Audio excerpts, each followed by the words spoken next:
এটাই পুরুলিয়ার ফেমাস, কারণ এটাই হচ্ছে সেই জিগজ্যাগ রাস্তা।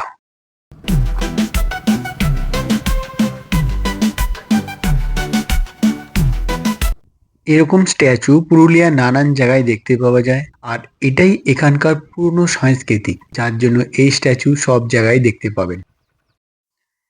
অযোধ্যা হিল আসার সময় আমরা রাস্তা ভুল করেছিলাম, যার ফলে আমরা যে রুট দিয়ে অযোধ্যা হিলে আসছিলাম সেই রুটের এমন একটা স্পট আমাদের চোখে পড়লো যেখানে মানুষ সাধারণত আসে না।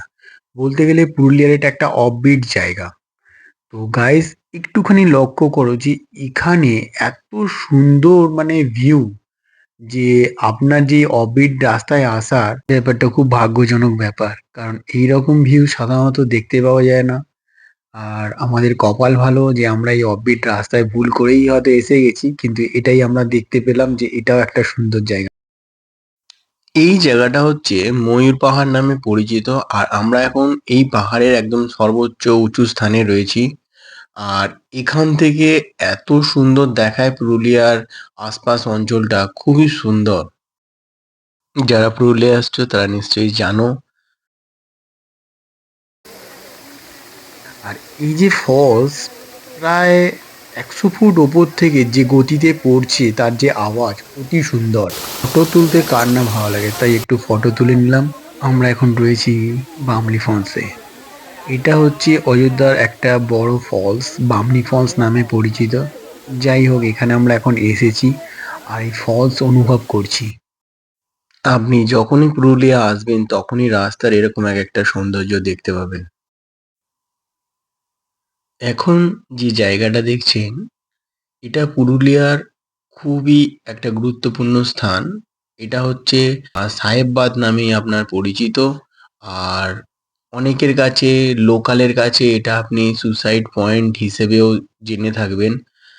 শোনা গেছে এখানে নাকি কাপেলরা এসে সুসাইড করতো।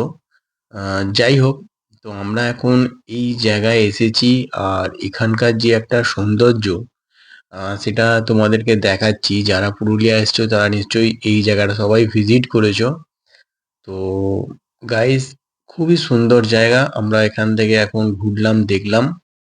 হাই ফ্রেন্ড, আমরা এখন এই সুসাইড পয়েন্টে এসেছিলাম, বাট সুসাইড করার ইচ্ছা এই ছেলেটা ছিল, কিন্তু এই যে লাল জামা পরা ছেলেটা দেখতে পাচ্ছেন, এর সুসাইড করার ইচ্ছা ছিল। একে আমরা মোটামুটি ওখান থেকে রিস্কুই করে নিয়ে আসলাম। যাই হোক, জানে বেঁচে গেল। গণেশ গণেশ বলছে গণেশ পালও যাওয়ার ইচ্ছা ছিল। বলছে আমাদের জীবনে নাকি বাঁচার ইচ্ছা নেই, বলছে আমার জীবনে বাঁচার ইচ্ছা নেই। এই ছেলেটাকে দেখুন, যেখানেই বাসে ট্রেনে দেখবেন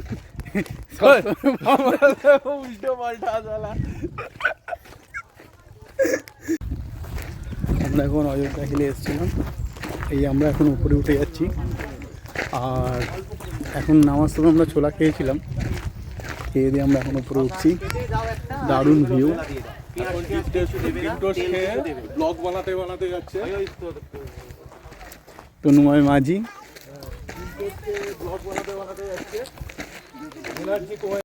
পশ্চিমবঙ্গে পুরুলিয়া এমন একখানা জায়গা যেখানে আপনি ফটো তুলতে তুলতে ভর্তি করে ফেলবেন ক্যামেরা। আপনি যদি পুরুলিয়ায় আসেন, পুরুলিয়া সাধারণত ৩টে সিজন ঘোরার আছে, দেখার আছে। এক তো লাল পলাশের সময় আপনি আসতে পারেন, আর তা না হলে শীতের যে ইমেজ সেটা নেওয়ার জন্য আপনি আসতে পারেন, আর তা না হলে আপনি বর্ষার সবুজ অরণ্য দেখতে আসতে পারেন। গ্রামের ভেতরকার যে সৌন্দর্য সেটা আপনারা একবার দেখুন। এত সুন্দর কালো পিচের রাস্তা আর এইরকম সুন্দর জঙ্গল পরিবেশ আপনাকে বারবার এখানে আসার জন্য টানবে। আর এতই সুন্দর দৃশ্য আপনি আপনার সামনে পাবেন যে আপনাকে বাধ্য আপনি দাঁড়িয়ে সেখানের ফটো নেওয়ার জন্য। আর আমরাও সেটাই আজকে করলাম, এখানে যে সুন্দর ভিউ সেটা নেওয়ার জন্য। বিশ্ববিখ্যাত পুরুলিয়ার এই ছৌ নাচ, আর সেই ছৌ নাচই তোমাদেরকে আমি দেখাচ্ছি। জাস্ট একটুখানি দেখে নাও।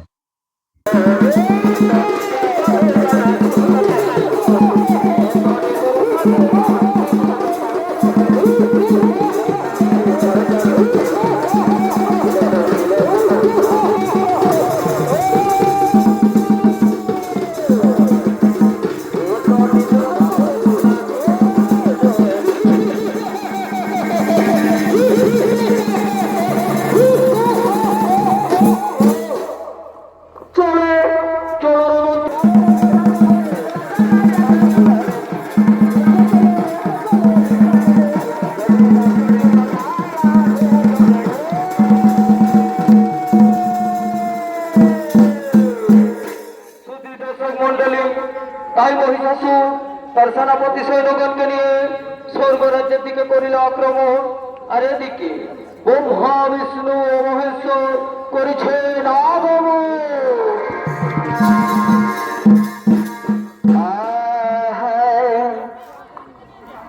এ ভরা নদীর তীরে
পুরুলিয়ার ট্যুরে গুরুত্বপূর্ণ একটা স্থান হচ্ছে এই মুখোশ গ্রাম। যারাই পুরুলিয়া ঘুরতে আসবে তারাই এই মুখোশ গ্রাম একবার হলেও ভিজিট করবে, কারণ এই মুখোশ গ্রাম এতটাই সুন্দর আর এতটাই সন্ধেবেলার একটা শোভা আসে যে আপনাকে মুগ্ধ করবেই। আর আমরা মুখোশ গ্রামে এসেছিলাম, এখান থেকে ঘর সাজানো কয়েকটা মূর্তি আমরা কিনলাম। আর এই মুখোশ গ্রাম মানে বিশ্বের খাতায় এর নাম লেখানো আছে মুখোশ গ্রাম নামেই। আর গাইস, যারা এখানে আসবে তারা মুখোশ গ্রাম অতি অবশ্যই ভিজিট করবে। হ্যালো গাইস, আমি গণেশ আর আমি এখন রয়েছি ঠিক মার্বেল লেকের নিচেটায়। আর দেখে নাও মার্বেল লেকের নিচেটায় কিরকম একটা সুন্দর পরিবেশ হয়ে আছে। তোমাদেরকে আমি একটুখানি ঘুরিয়ে দেখাচ্ছি, জাস্ট দেখে নাও। পুরুলিয়ার আরও একখানা গুরুত্বপূর্ণ স্থান হচ্ছে এই মার্বেল লেক। যে সকল পর্যটকরা পুরুলিয়া ঘুরতে আসে তারা সবাই এই মার্বেল লেকে ভিজিট করে। বাট এই মার্বেল লেকের সৌন্দর্য আপনি বিকেলবেলায় ঠিক সূর্য অস্ত যাওয়ার সময় আপনি যদি এখানকার সৌন্দর্য দেখেন তো আপনার সত্যি মুগ্ধ হয়ে যাবেন। আপনি ক্যামেরায় যেটা দেখতে পাচ্ছেন তার থেকেও সুন্দর আপনি যখন আপনার নিজের চোখে এটাকে অনুভব করবেন এই জায়গাটাকে।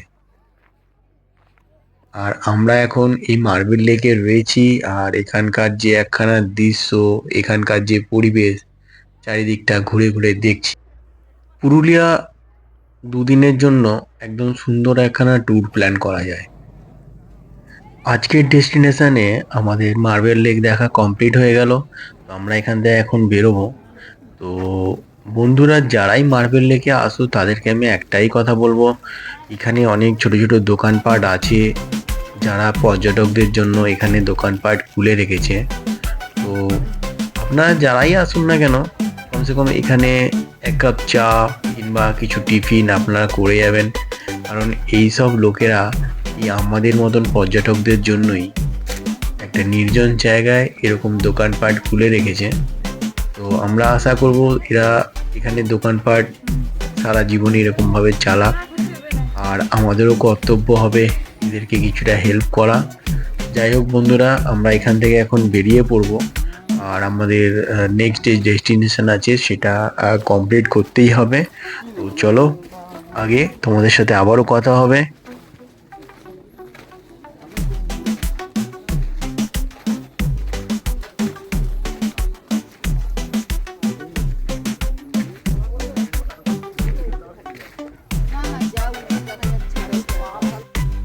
পুরুলিয়ায় আরও একটা গুরুত্বপূর্ণ স্থান হচ্ছে এই lower dam, upper dam.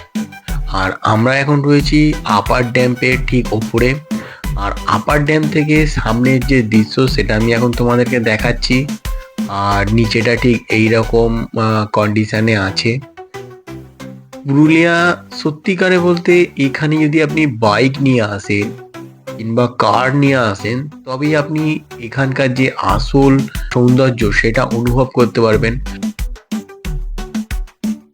Purulia ট্রিপে আপনাদেরকে আমি পুরো জিনিসটা দেখালাম না। তো আমার নেক্সট যে ভিডিও আসছে আমি সেই ভিডিওতে আপনাদের পুরুলিয়ার গাইডের পুরো টোটাল A to Z সমস্ত কিছু আমি আমার ভিডিওর মাধ্যমে আপনাদেরকে জানাবো। গাইজ আজকের ভিডিও আমার এখানেই শেষ করলাম। পুরুলিয়ায় আমরা এভাবেই ঢুকেছিলাম আর ঠিক এইভাবেই আমরা পুরুলিয়ার সমস্ত কিছু সৌন্দর্য সমস্ত কিছু জিনিস আগলে নিয়ে এইভাবেই আমরা বেরিয়ে পড়লাম।